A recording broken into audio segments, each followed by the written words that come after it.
don't know if that's like if it's a Just Blueboard thing or if it's we try to do a lot of our meetings with music, but I don't know. Anything queued up right now? We should have thought about that. we'll bust out Yeah, we do, and I didn't the think of it. Spotify.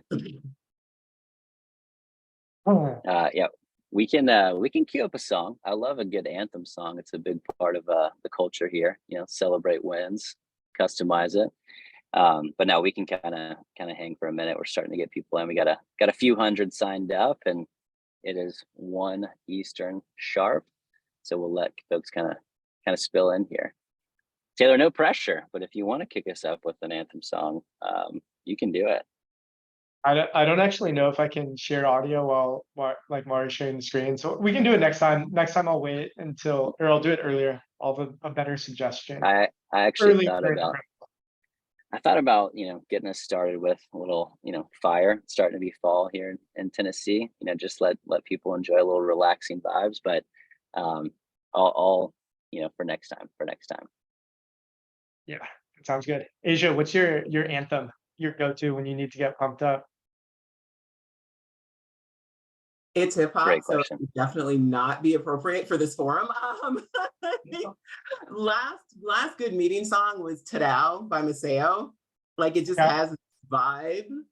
Yes. Let me see. But for me, my big amp song is "Motivation" by T.I. It's an older one, but I'm just Okay. love that song. I'm gonna fire it over to you after this thing. Get you excited for the afternoon.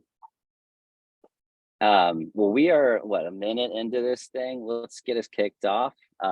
Hey folks, I think we're live on LinkedIn, as well as we have a few hundred of you that signed up for this. Thank you for being here. I've got some great panelists with me.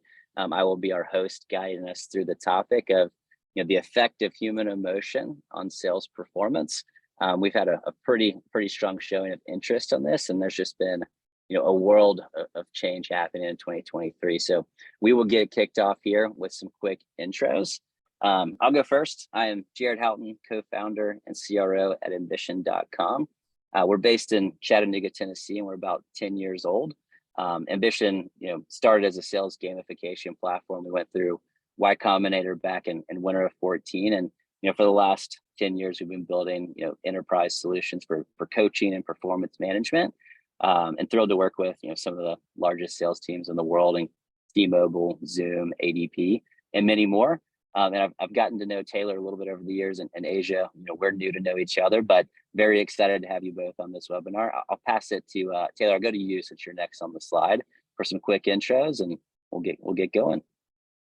Yeah, that sounds good. Thanks, Jared, and good morning to those of you on the West Coast, and good afternoon to those of you on the East Coast. My name's Taylor. I'm the CEO of Blueboard.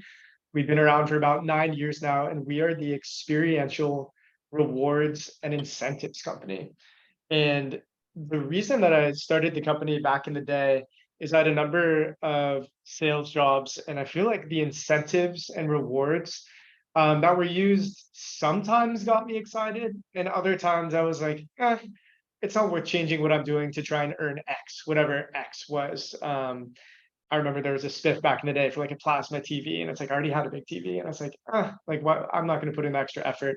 But what we realized back in the day is a lot of sales leaders were scrambling to try to find things that would motivate their teams, and we had this insight that our generation largely tends to spend their money on experiences. We save our money to go to Coachella. We save our money to go to Vietnam or Thailand to ride scooters around. We're saving to go to New York to have a Michelin star meal. And that's just how our generation consumes. And so we thought, could we make an experience incentive platform that is like literally the easy button? Whereas a sales leader, you could like hit a button and let people work towards their own experiential incentives. And so we created that, 9 years ago. We're really proud to work with some great companies like AT&T, Salesforce, Mercedes-Benz. I'm going to chat a little bit about motivation and our incentives today. And Asia, I'll pass it to you. Thanks so much. So my name is Asia Gladden. I'm an enterprise land sales coach at Upwork. Upwork is the world's largest talent marketplace. We enable companies to find, hire, and manage flexible talent with Upwork Enterprise. Companies gain access to a curated pool of top freelancers, account management support, robust collaboration tools. For me, yeah, my kind of love affair with sales started completely accidentally. I was going to be an artist. I went to art school. I slipped, tripped, and stumbled into sales and realized that I liked it and I was good at it. And so here's where I stayed. So it turned into a 20+ year career. I have worked as an IC in sales leadership. And what I realized was that what I enjoy the most is the coaching aspect, developing sales professionals and helping them become the kind of salesperson that I wanted to be, but also realize their goals. So here at Upwork, I sit on the enterprise land team. I'm responsible for helping to guide and mentor sales professionals, enhance their skills, refine strategies. And it is a really cool thing to still have conversations and do the thing that you love with, blessed to do this with some really cool people through the years. So Envoy, Oxblue, Sage for a long time, and now Upwork. It's a good gig. And back to you, Jared. Awesome. Well, Asia, I perked up when you said sales coaching was a key focus. So excited to learn from you. I'm very passionate about sales coaching myself, and look forward to the topics here in just a bit. Taylor, we have shared some customers in the past. Really big believer in what you guys are doing. I'm very much about experiences, and we try to do that here at Ambition as well. So looking forward to the conversation. Again, thank you for being here. Got a few slides to kind of open us up to get into our panel topics today. But 2023 has been a unique year. JP Morgan came out earlier this year with this quick stat. Companies must plan for the lowest annual growth rate since 2008, now through January 1st. I mentioned Ambition's 10 years old. I came into the workforce, after the 2008 difficulties. So I kind of often say, I've never seen a difficult year. It's been a heavy growth year for the last 12+ years. But yeah, coming into this year, there's a lot of folks talking about setting goals and how we're going to hit targets, and it really is a difficult selling environment we're all facing, and I think a lot of us are in that right now. So hopefully the topics today will be speaking to specifically planning for this, and we wanted to kind of go to the audience, go to a live poll, and understand maybe more specifically for you all as we get into the panel topics. What organizational change has your team faced this year? So Mari on our side is gonna tee up a background poll. I'm not gonna read through these, but they should be live. I'm gonna try to catch up on the chat. Additionally, please put stuff into chat. We'll also have a Q&A section toward the end.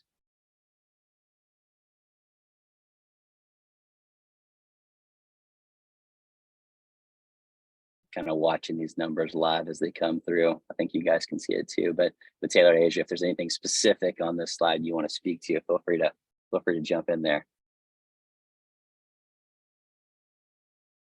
I think it's hard to just pick one. Be my reflection. I think a lot of us are going through multiple of these challenges at the same time, which compounds sometimes the pressure getting things right. But it is interesting to see these roll in. Yeah, I did not expect it to go this way. I kind of saw the tight budgeting would be the lead, but as you think through it, that of course leads to strategy and process changes. So that's the end result. This is interesting. Yeah, it's fun to watch this live. Okay, Mara, you tell us when you're going to end it. Maybe let's go, 5-10 more seconds, see where we get. Yeah, I'm kind of surprised by this too, Asia. Okay, the results seem to be in. It looks like, let's go through number 1, strategy and process changes. Yeah, I agree. I feel like F is definitely one that sticks out to me, but I think it also causes strategy and process changes, in a difficult market. What's number 2 here? Ineffective or new leadership coming at the second most voted.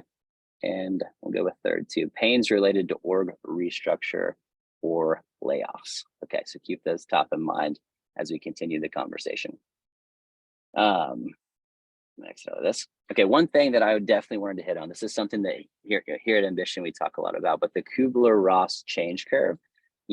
when we're talking about, maybe new leadership or difficulty in process changes, it's important to remember that, like, I know myself, but I don't always know everybody on my team and where they are in this change curve. So basically what this says is, there's the x-axis is time, could be days, weeks, months.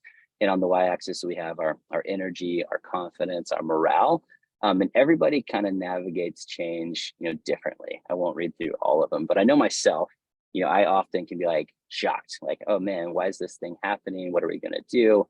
But once I get through that initial shock or maybe denial phase, I pretty quickly think about, okay, what are we going to do? How do we solution? How do we move forward?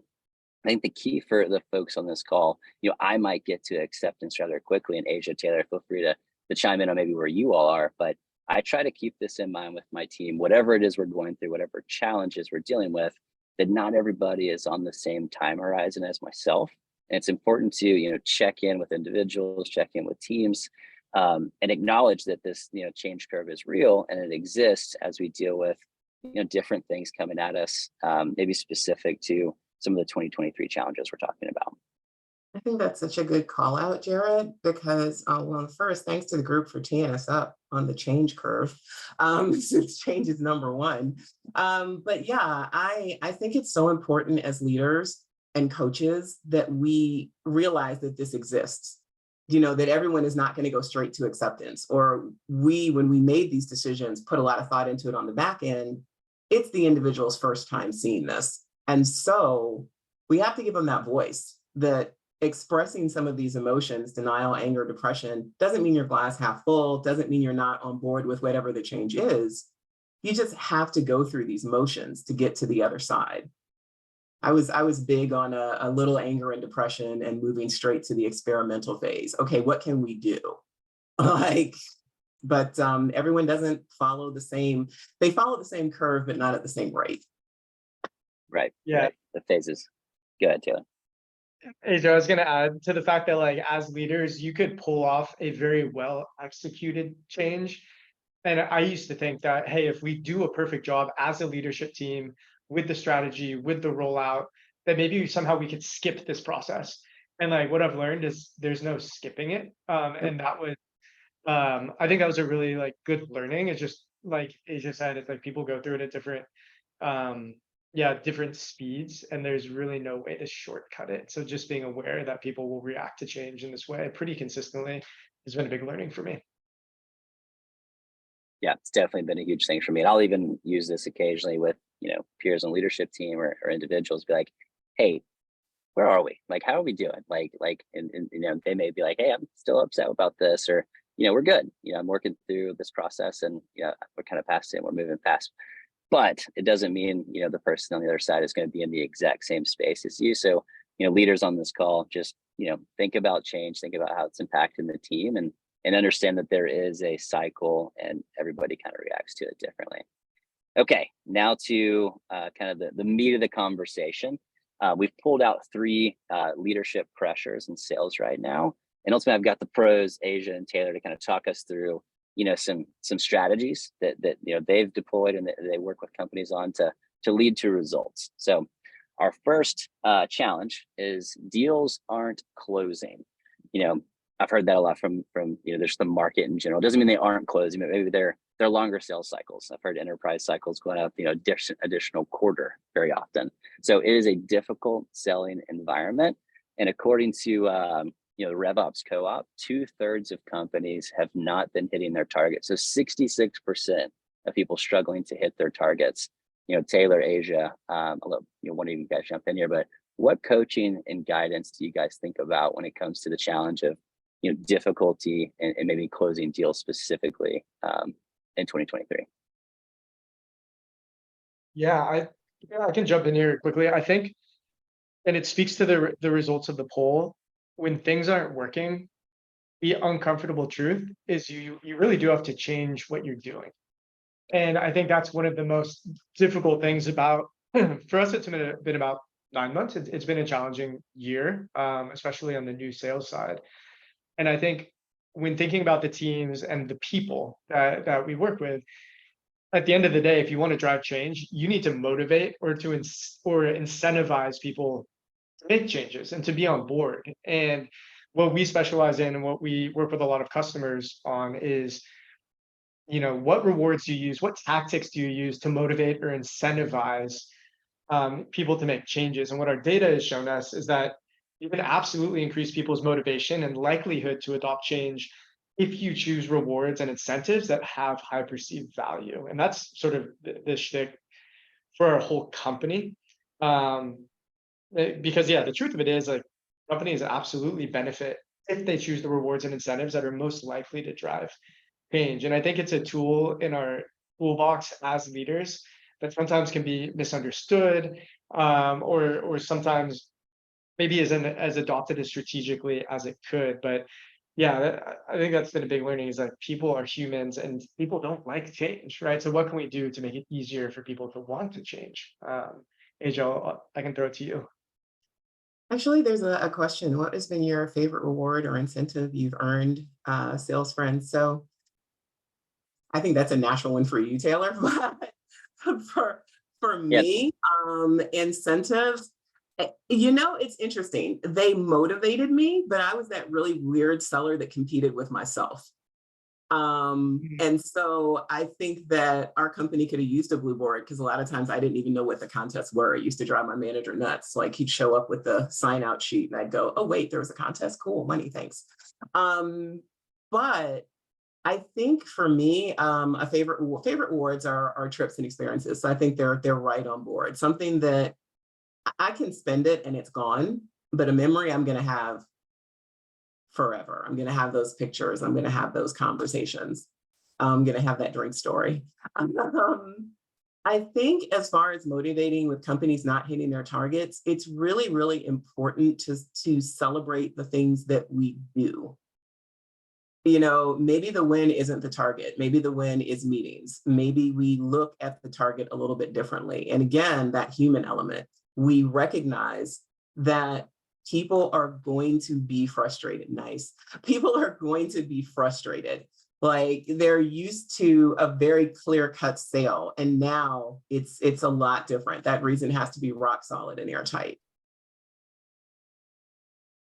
let's jump in the chat. I'll add mine in a second. But yeah, I think one thing that jumps out to me is this kind of second bullet point of kind of recalibrating the funnel. I think you mentioned some of it, Asia, but like, things are taking longer. There's friction in our process. Maybe there's things that we need to do to make it easier for the buyer, or to get to that CFO who's got money tighter. So there's a lot of things in the funnel that I encourage folks, and definitely internally we look at, like, are we measuring early enough? Do we need to measure different things? Is the funnel focused on the right industries, or is it too wide? Can we narrow it? Can we get even more focused? So thinking about the funnel when deals are maybe not closing, or it's a more difficult time, definitely stands out to me as something to focus in on. And another thing, just really kind of going after what you're talking about, Taylor, is like maybe recognizing earlier key KPIs. It's not the closed won revenue that we should be recognizing. It's that earlier KPI that gets folks to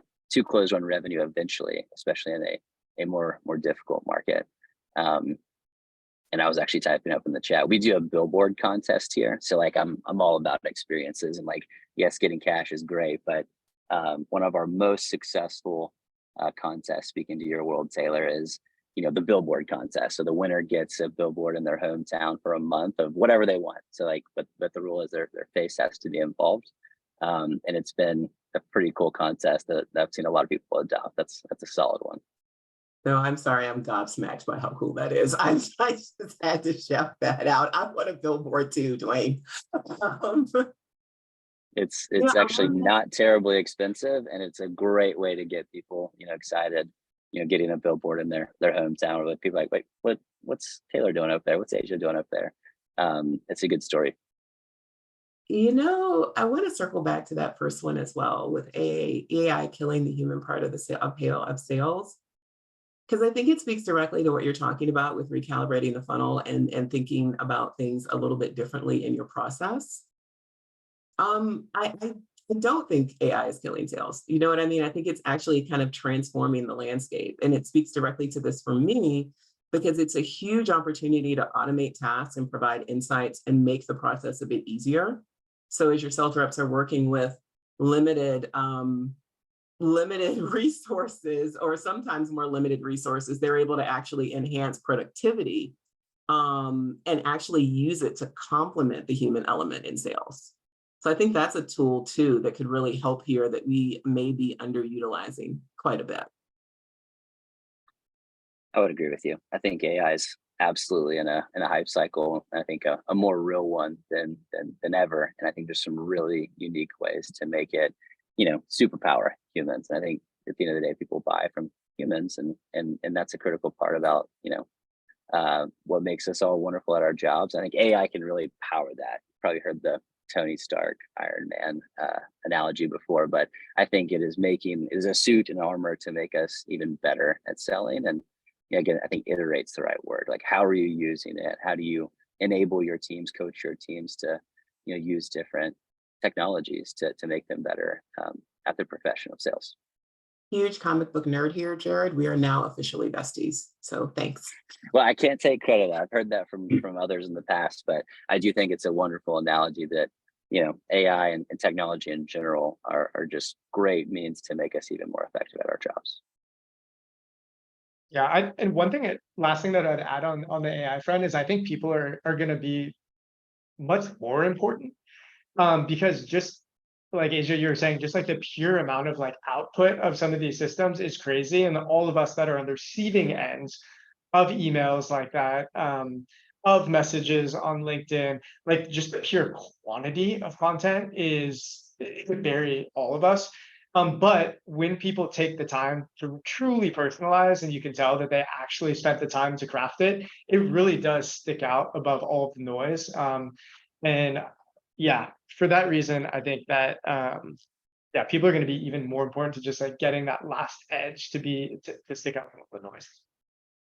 Yeah, I totally agree. Okay, feel free to ask questions, folks. We are watching the chat, but I'm going to jump to our next topic here.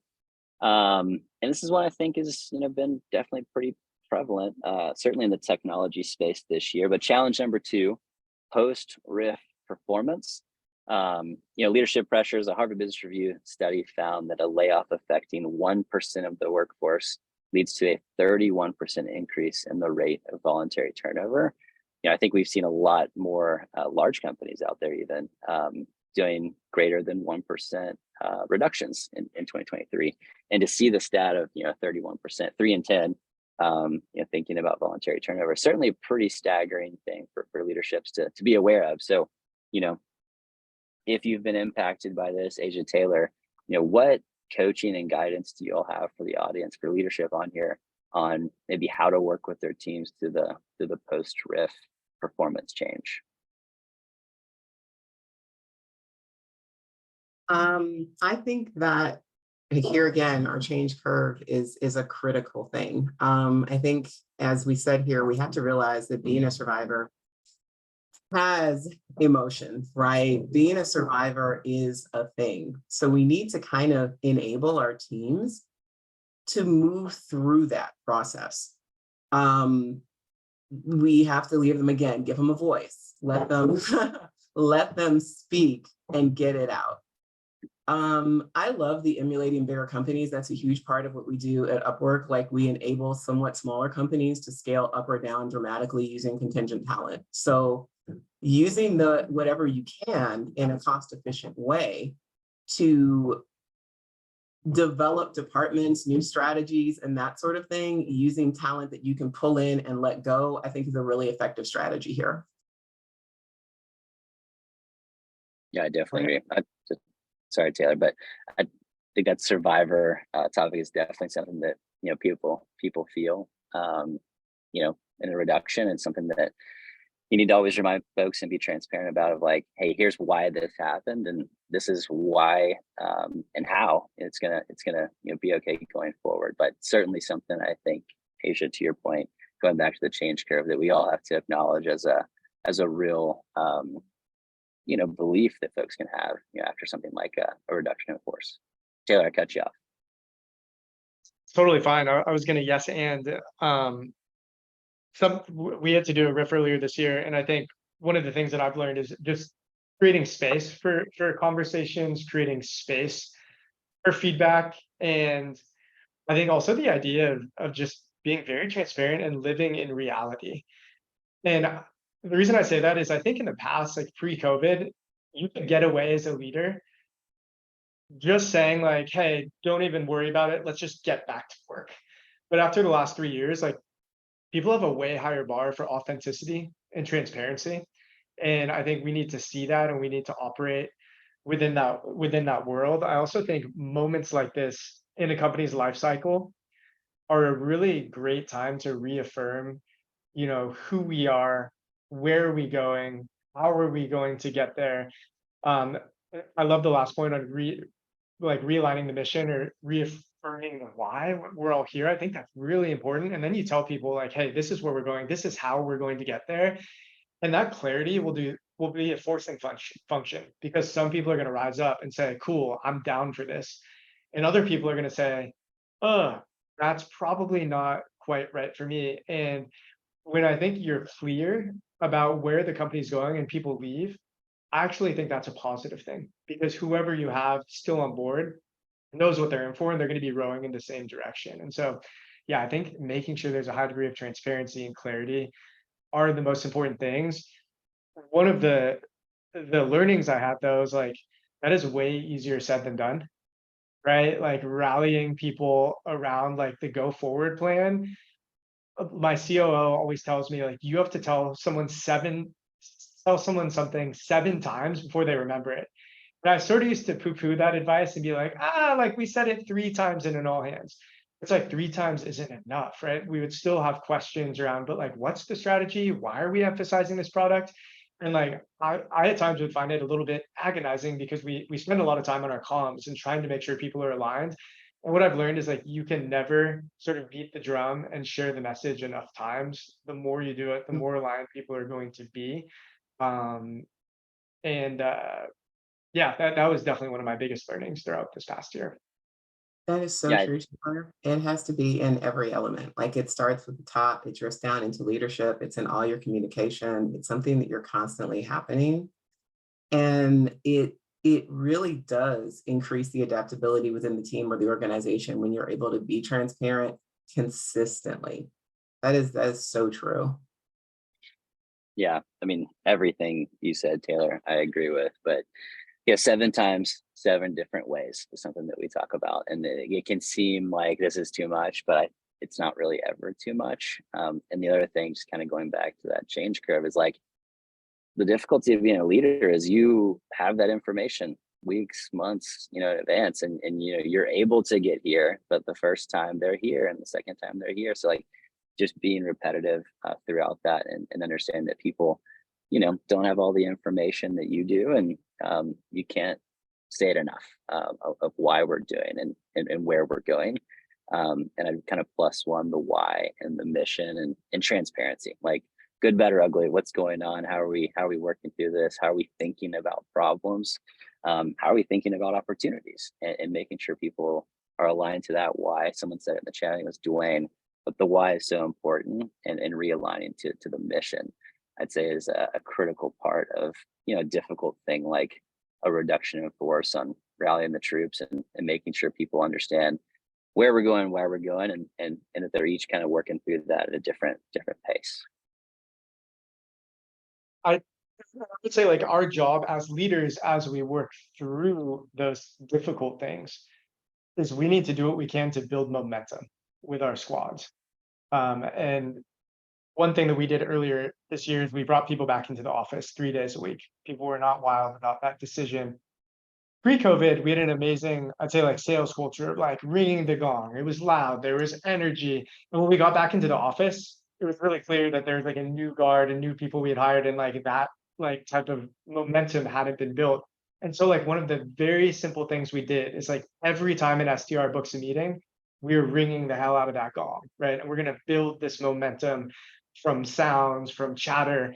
And like those little things can go so far to give people a sense that we're working through this curve together and we're getting to the other side together. I think 2 other things we've done. One is our HR launched something that's brilliant called performance stories. And what we wanted to communicate across the company is just because things aren't going perfectly in a macro perspective from a company like size, didn't mean that there isn't great work being done by individuals across the company that's pushing things forward. And they've been very intentional about monitoring our peer-to-peer recognition channels to say, ooh, that's a cool story that speaks to our values.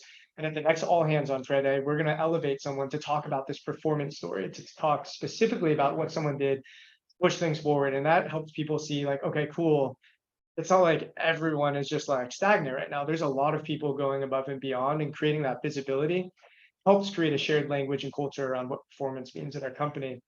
And then I think the last thing that I'll add is we added something called an afterglow channel to our Slack. And what that means is after someone uses one of our experiential rewards, we encourage them to post a picture, a video of something they were out doing out and about. And that, like, again, makes performance feel real because you're like, oh, cool, that person launched a badass product and they went way above quota. Now they're at an F1 race. That's fucking awesome. I want to go do that. And you learn something new about your coworkers along the way. So I think as much as you can celebrate as a group, as much as you can highlight the stories, and then like showcase that with media, with pictures, with videos, like it helps create that full circle momentum that all of us are after right now as leaders.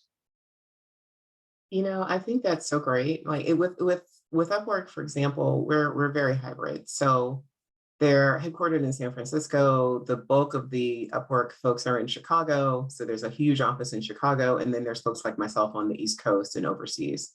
So if you don't have that ability to be in the office, then you have to make sure as an organization that you're providing those opportunities for your remote people to feel included. I'm really passionate about that.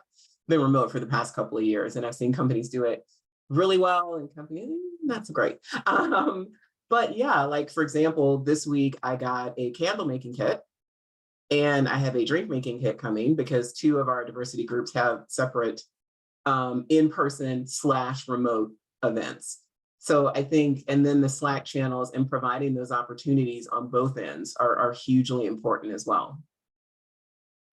Yeah, I love that we're getting into this. Actually, I think it's very, very closely aligned to our next topic, which I'll get into in a second. But just dovetailing off what both of you are saying, I think they're all very, very aligned. But many folks are running a fully remote team, if not hybrid. But a theme I keep hearing, and I just sat down with the CRO with many thousands of sales reps, and while I think there's a ton of opportunity in it, and we certainly run that way, there's certainly, Taylor, to your point, that kind of missing culture, that missing piece. And I think it's a massive opportunity to focus in on things like you're talking about, to establish your culture, whether it is going back to the office, staying fully remote, or being hybrid. I think it's a good segue. I'm going to tee us up on our third topic here.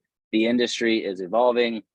Here's a stat relative to what we're talking about. According to McKinsey, 40% of organizations added hybrid sellers to their ranks over the past 2 years. And we saw the Zoom boom. We did that. I think many people did that. And I actually remember talking to a CIO of a massive company, and he said, look, if you try to do this a year ago, you get fired. Like, you literally never launch it and it would be impossible. But here we are, 10 days into this thing, and phones are at home where everyone's, fully running, and it took a week. So it's been a wild change. We've all experienced a ton of change the last 3 years. But now we're kind of dealing with, that change, and do we go back, and how do we make hybrid work? How do we make remote work? And I think it's changed some of our sales motion. So I'll stop talking here, but I wanted to get us to this topic. So I think we're naturally bleeding this way. Can you hear me? Yeah. Hey, sorry. I think I cut out for a second. Am I back? You are back. We had a little bit of a hiccup, but we're good. Internet issues, sorry, but it is changing. I'll pass it over to you before any issues may occur again. But how are you all thinking about dealing with this leadership pressure? Well, obviously, I'm hugely passionate about the first bullet, like the coaching, developing, and celebrating resilience. I think the role of coaching companies is pretty rare in the grand scheme of things, having a formal individual coach, and it shouldn't be. Having formal coaching programs allow employees to experience that mentor and that guidance thing that a lot of them have just never really had. And then we present a huge conduit to regular feedback between the reps and the leaders, because we kind of sit in the middle, right? So I think it's very, very important for companies to provide the ability for individuals to develop. I think that's a huge reason that people stay with companies, sometimes even in a reduced headcount space, where the next step in their career may not be immediately available. For example, at Upwork, we have a tremendous program for our BDRs. We may not have AE spaces immediately available, but we're putting them through like a Rising Stars program where they're able to individually like meet with a sales coach that works with the enterprise sales team and talk about what their goals are and do a little bit of brainstorming, and then work on the areas where they need to improve. They have an AE university. So even if it's not a direct boom to boom, you've got spaces and a clearly delineated process of development. And that makes your company a bit stickier for the people that work for you. Because this is the environment we're in right now. Like the kids come in and they say, I want to be an AE in 6 months. It's not always realistic, right? So if we provide these development plans, that fills a gap. Hey, Asia, I have a question for you. Just on this notion of coaching, it's so interesting. The other day we were talking about high school sports, like as a leadership team, and how in high school when you play sports, you might practice like 15 hours in a week for a game that is 1 hour. And so like there's so much time invested in development for when you're on the field. And sometimes like when you get into a career and like in the real world, it's like flipped. Like you might be on 20 hours of disco calls and like prep, but you have like 1 hour for coaching. But at the end of the day, it's like we see within our own ranks, some people take advantage of the coaching and some people don't. And it's like not a priority to them. I'm curious, at a large organization like Upwork and with someone like you who's devoted to this, how do you motivate people to like use the resources and to make like almost take control of their own growth? I think some of this ties into that culture that rewards coaching and learning piece.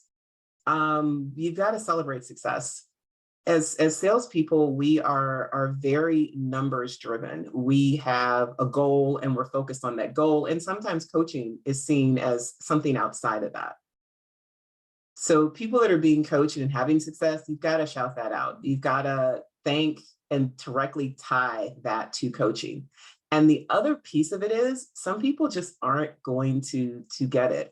In a coaching relationship, like any relationship, I'm going to prioritize the folks that are really into it. If I give them things to work with and then they come in next week and it's like, I did this thing and let's talk about it, as opposed to someone who I didn't even think about it after we got out of the meeting, then those folks may do okay. They may, but they're probably not the best candidate for a focused coaching process.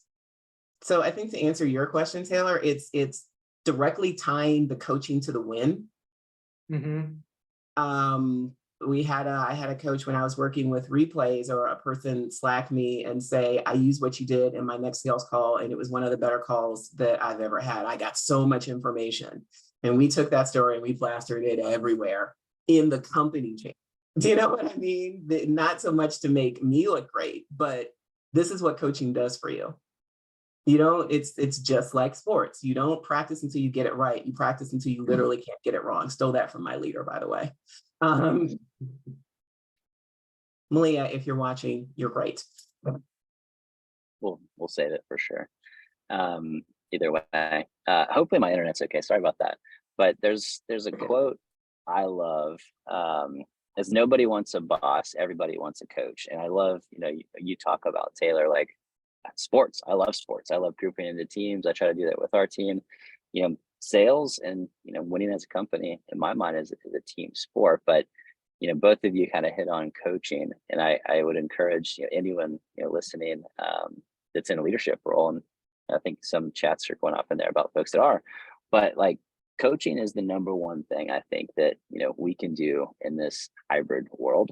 There's a lot of workers, a lot of peers of ours at the company that they never did the 45-minute commute to an office and did the water cooler talk. Like they came into their career with Zoom and a computer in their basement. That's normal, and that means they're very different than a lot of the experiences we had before. So finding a way to set up a coaching cadence, I think, is critical, however you work, whether it's in office, totally remote, hybrid, and establishing a culture of that. Both of these are kind of on the takeaways and guidance, but wherever you are, big company, small company, fully in office, fully remote, you have to make that a priority. You have to make coaching a priority, and many managers get into that, career projection without enough enablement to be a great manager, a great coach. And it's ultimately your responsibility to prop them up to be successful and turn them into that coach and not that boss, not that manager. That kind of comes back to culture. So as you're evolving wherever you are in that journey, be focused on that coaching culture, and make sure however you're running the business, that you're thinking about modeling it in a way that it can be effective, whether it's in the office like I am today, or totally remote for your teams through Slack, through channels. I think it's a great idea of telling those stories. Taylor, you said that earlier. Yeah. And I think and Jared, as you're talking about sort of like the construction of a plan and having a strategy for coaching, that's one thing that we absolutely need to deliver and own as leaders. And then I think when it comes to people like Asia, like you're saying earlier, you're like, I just did it because I wanted to be better. To some extent, we are relying on our talent strategy to find people who are intrinsically motivated, because people who are intrinsically motivated are the people that are going to hit you up to say, hey, how can I get better? I want to get better. And then for that extra boost beyond intrinsic motivation, that's where rewards come into play for that extrinsic motivation, that little sort of cherry on top that people can work towards over time. And so when you have, the structure, and then you're thinking about people's motivation and ways to bring them in, make them successful, I think that's how you nail this whole idea of coaching. And I think something about extrinsic rewards that are really interesting, and just I have to talk about it because it truly is an interesting comparison when you compare them with cash.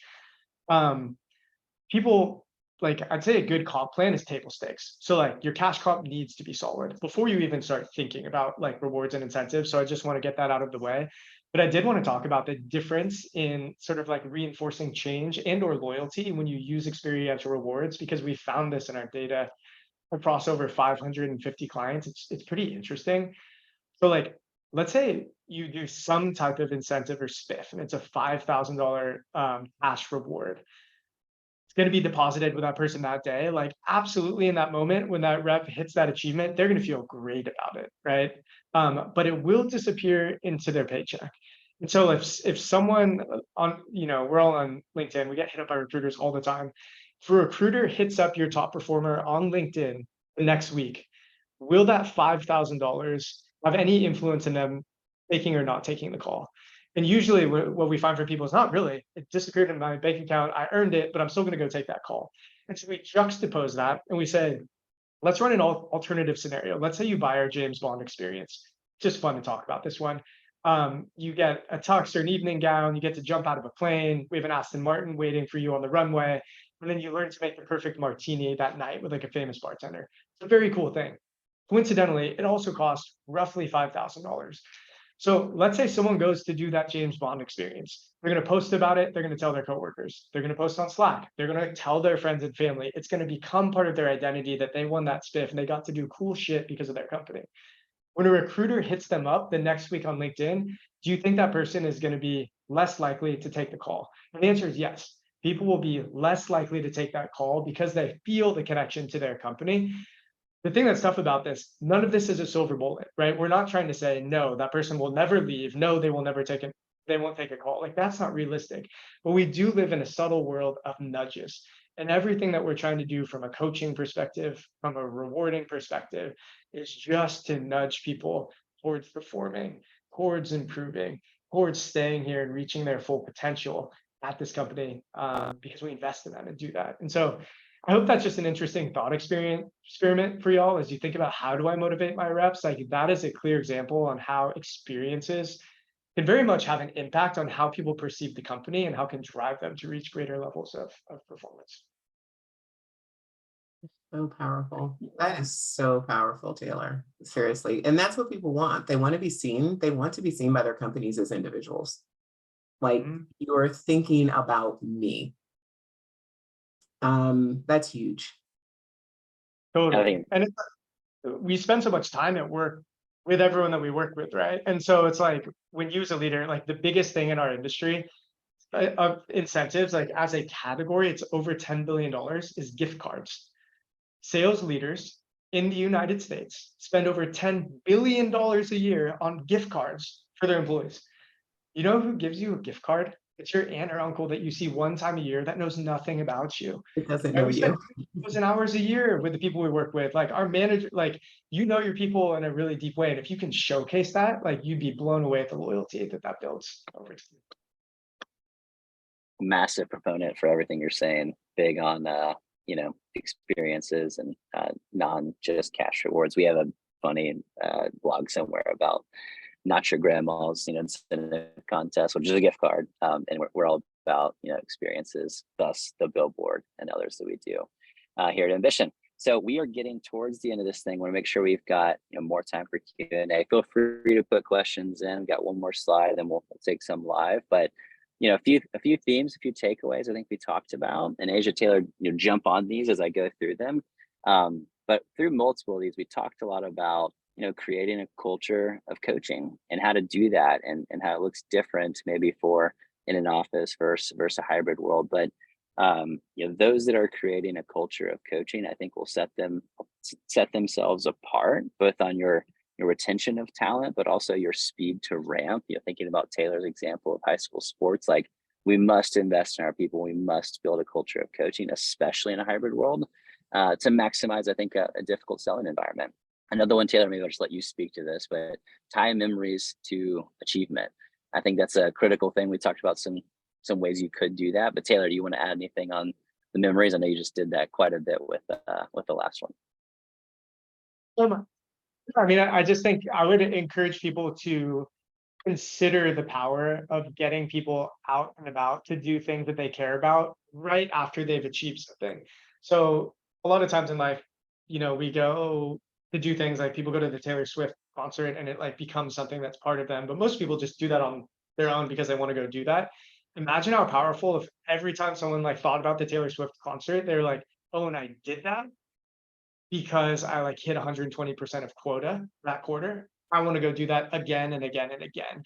And so it's just the idea of positive association and making sure that we're giving people something that's going to like be very visceral that ties to their achievement at work. Put a T-Swift contest out there for my wife. I know she'd be all in on that experience for sure. I'm sure maybe people have done that with you guys. I'm sure they have. Number 3, align internally around 2024 charter. We talked about the why around realigning the mission, making sure people understand transparently what's going on, good, bad, ugly. I think that's critical. We got another quarter till 2024. I think everyone's thinking about how to maximize through the end of the year, but also what their strategic priorities or OKRs are for the next year. So be sure to align internally around those and the why of those, and that everybody's following you on their own change curve. Lastly, and then we'll go to the chat.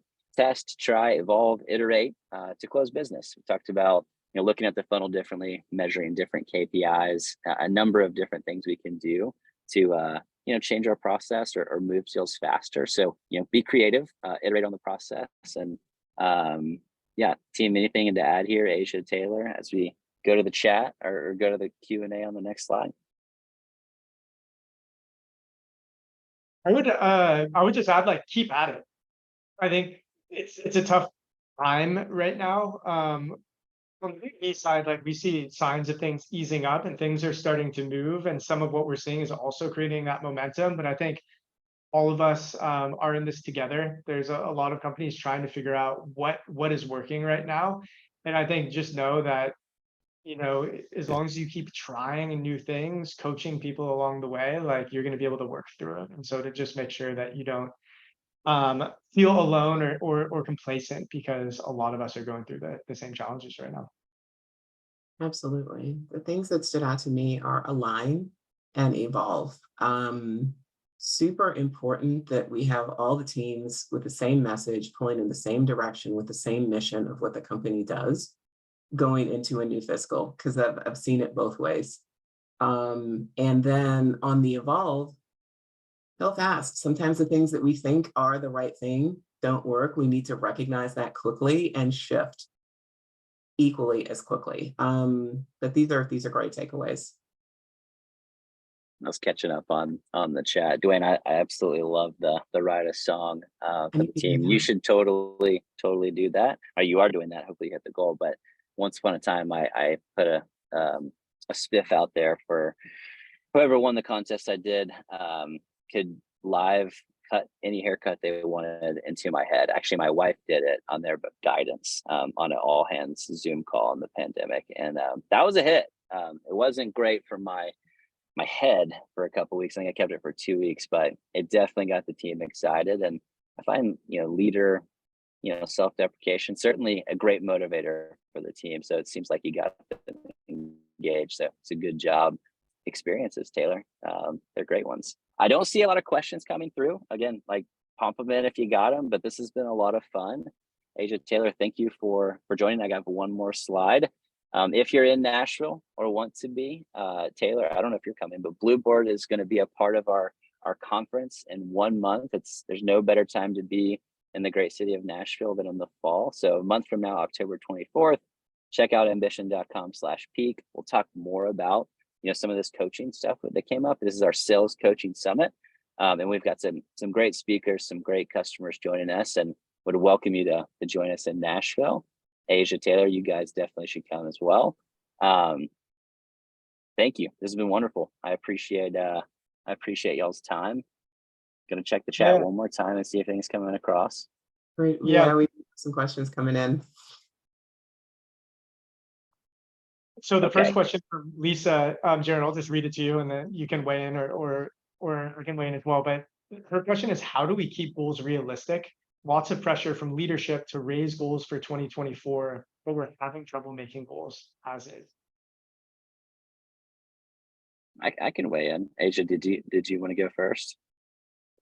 I have some thoughts. But again, I think there's a balance there that sometimes we're not always effectively communicating to the people that actually have to hit these goals, that there is a balance between what we have as a company and what's realistic. But I'd love to hear what your thoughts are, Jared. I think I'll get this right, but like 70% hitting 70%. That's a pretty common, or 80-80, whatever you want to do. Like, but as we saw in the bullet point 2, 66% of people are not hitting quota. So it is, again, it's a difficult time for selling, and it's a difficult time for leadership setting goals into 2024.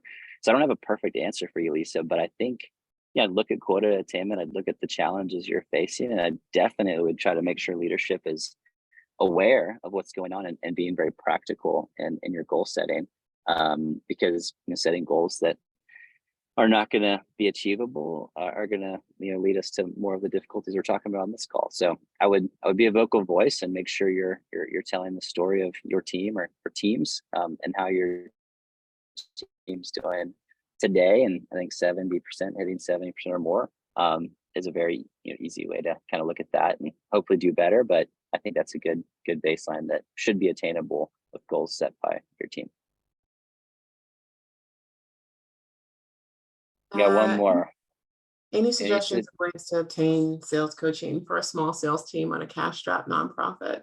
So I'm going to throw in a shameless Upwork plug here, Hannah, but I would say leverage contingent talent. Even if you're not going to go the Upwork enterprise route, if you look into our marketplace, there's a lot of sales coaches out there, and it's not impossible to find someone that works within your budget with their and also really dig into their success as a coach. So it's I really think in general, one of the things that we talked about here was monitoring the strategies of larger companies. And I think contingent talent's a great way to do that. So looking into freelance coaches and hiring them out, putting together a plan with them or a project with them for your team, I think is a good way to get that done.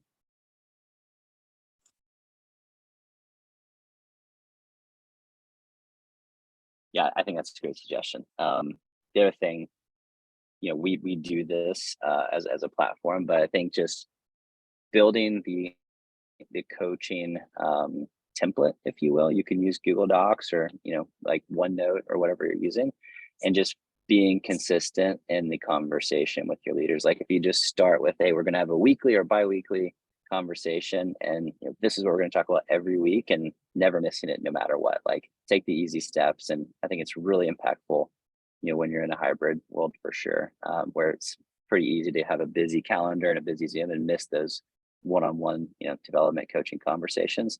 Never miss them as a leader, and use some sort of free note tool or Google Docs to make sure your teams know what you want to talk about, and you can help drive that conversation. This has been fun. Asia, Taylor, I think we're good to wrap this up. Thank you, audience. This has been a good time. The recording will be available for anybody that wants it. And thanks again. Thank you. Thanks, everybody. Thanks, Jared. Thanks, Asia.